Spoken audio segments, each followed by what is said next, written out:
Hi my friends, welcome to my video. It's my pleasure to be here today. And now I will help you review pronunciation through Treasure in Super English Method.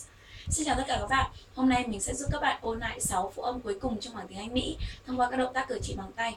Okay, let's get started. Âm thứ 46. W, w. Welcome, welcome. You're welcome to join us. You're welcome, welcome to join us. You're welcome to join us. Chào mừng bạn tham gia cùng với chúng tôi. Âm tiếp theo là âm G. Yesterday. I arrived yesterday morning.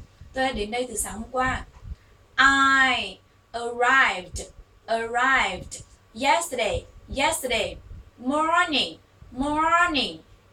I arrived yesterday morning.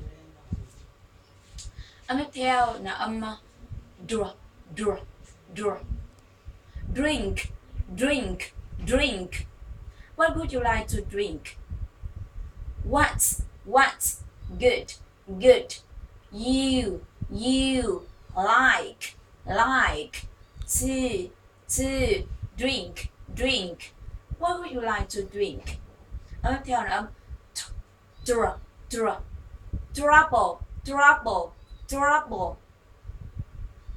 I don't want to trouble you. I don't want to trouble you. I don't want to trouble you. I don't want to trouble you. Âm tiếp theo là âm last. I have lots of friends from all over the world. Tôi có rất nhiều bạn bè đến từ khắp thế giới. I have lots of friends from all over the world. I have lots of friends from all over the world. Âm tiếp theo, âm cuối cùng là âm does. Words can't express how thankful I am.